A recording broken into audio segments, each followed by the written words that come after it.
পুলিশের সমস্ত বন্ধুদের বলবো, বিএনএস যা বলেছে, আপনাকে ট্রেনিং পিরিয়ডে যা বলেছে, আপনার সুপিরিয়র যা অর্ডার দেবে অন স্পট আপনি চিন্তামুক্ত হয়ে করবেন।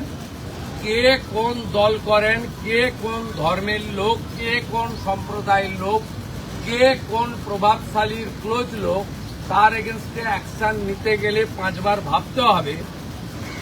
আপনারা এই চিন্তা মুক্ত করুন। মাননীয় প্রধানমন্ত্রী বারে বারে বলেছেন, বেঙ্গলে ভয়ে আউট ভরসা ইন। পিটিশন করতে পারেন, তার ডিমান্ড রাখতে পারেন, সেটা লফুল এবং লজিক্যাল হওয়া উচিত। এটা ডেমোক্রেটিক কান্ট্রি। আমরা পুলিশের নিচের তলাতেও বলেছি ভার্চুয়াল করে যে কোনো গ্রুপ, যে কোনো ইন্ডিভিজুয়াল, যে কোনো পলিটিক্যাল রিলিজিয়াস গ্রুপ, তারা তাদের যে কোনো বক্তব্য, দাবি বা অ্যাক্টিভ পারসন তারা ওসিআইসিদের সঙ্গে মিট করবেন এবং তাদের কাছে রিপ্রেজেন্টেশন দেবেন, জানতে চাইবেন। সেটা তাকে স্যাটিসফাইড করা এবং যথাযথ উত্তর দেওয়ার দায়িত্ব কনসার্নিং পুলিশ স্টেশনের। এটা নিয়ে আপত্তি নেই। হঠাৎ করে কিছু লোককে জড়ো করে ধর্মীয় স্লোগান দিয়ে পাথর ছোড়া, এটা শ্রীনগরেও বন্ধ হয়ে গেছে। আমার মনে হয় পশ্চিমবঙ্গে বা কলকাতাতে এটাও বন্ধ হওয়ার খুব দরকার রয়েছে।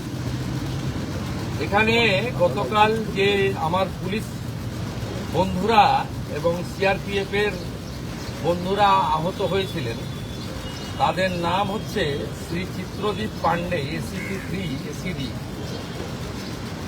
Inspector Rajesh Kumar Singh, OC Beniapukur PS, ASI 18,159 এটা নম্বর, Shyamal Kumar Ghosh of DRO ACD, constable Shahzada Sheikh Beniapukur PS, constable Tarun Kumar Das DRO ACD, CB Anirban Majumdar.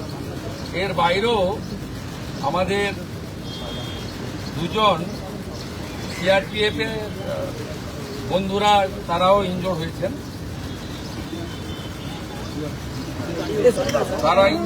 আমি মূলত এদের সঙ্গে দেখা করতে এসেছিলাম। ওদের শরীর স্বাস্থ্য কেমন আছে, ওদের ইনজুরি কেমন হয়েছে, আর আমাদের যে এন্টায়ার ফোর্স কালকে এত ভালো কাজ করেছেন, বড় ল অ্যান্ড অর্ডার ক্যাজুয়ালিটির হাত থেকে মানুষজনকে বাঁচিয়েছেন, তাদেরকেও আমি সাপোর্ট দিতে এসেছিলাম। বলেছিলাম গভর্নমেন্ট আপনাদের সঙ্গে আছে, আপনারা law enforcing authority under BNS এবং জনস্বার্থে আপনারা কাজ করবেন ভয়মুক্ত হয়ে। আপনাদের হোম মিনিস্টার তথা চিফ মিনিস্টার আপনাদের সাথে আছে, নগরপালের নেতৃত্বে এন্টায়ার ডিপার্টমেন্ট আপনাদের পাশে আছে। ওদের প্রাইমারি মেডিকেল ট্রিটমেন্ট হয়েছে, 1-2 জনের ইনজুরি ক্ষতও আছে, আমি দেখেছি নিজের চোখে। আমি শুধু আপিল করব, এই কাজগুলো করবেন না, এই কাজগুলো করবেন না, এই কাজগুলো থেকে বিরত থাকুন। যদি মনে করেন আগের সরকার আছে, আগের নিয়ম আছে, আগের মতো পুলিশকে ফোর্সকে হাত পা বেঁধে রেখে দেওয়া হবে, তাহলে কিন্তু ভুল করবেন। তো ক্লিয়ার মেসেজ, জিরো টলারেন্স এই ধরনের ভ্যান্ডালিজম, হুলিগানিজম, রাউডিজম এবং anti national, anti social activity we are not allowed. আমি পুলিশ মন্ত্রী, হোম মিনিস্টার হিসেবে লাস্ট ওয়ার্ড বলে গেলাম, একটা পুলিশের গায়ে যদি হাত পড়ে, এই সরকার তার আইন প্রয়োগ করে যতদূর যেতে হয় হবে। শুধু অ্যারেস্ট নয়, কনভিকশন করানো পর্যন্ত ক্লোজ মনিটরিং করার দায়িত্ব আমাদের থাকে। আর পুলিশের সমস্ত বন্ধুদের বলবো, বিএনএস যা বলেছে, আপনাকে ট্রেনিং পিরিয়ডে যা বলেছে, আপনার সুপিরিয়র যা অর্ডার দেবে অন স্পট আপনি চিন্তামুক্ত হয়ে করবেন। কে কোন দল করেন, কে কোন ধর্মের লোক, কে কোন সম্প্রদায়ের লোক, কে কোন প্রভাবশালীর ক্লোজ লোক, তার এগেনস্টে অ্যাকশন নিতে গেলে 5 বার ভাবতে হবে। আপনারা এই চিন্তা মুক্ত করুন। মাননীয় প্রধানমন্ত্রী বারে বারে বলেছেন, বেঙ্গলে ভয়ে আউট ভরসা ইন।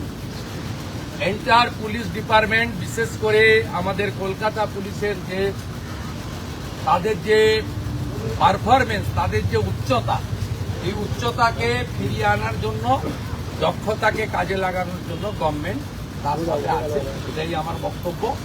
আমি খুব হ্যাপি এখানকার ইনভেস্টিগেটিং অফিসার এবং সুপিরিয়র পুলিশ অফিসাররা ইতিমধ্যে 40 জনকে গ্রেপ্তার করেছে এবং নগরপাল নিজে এটাকে, আমাদের সিপি নিজে এটাকে মনিটরিং করছেন।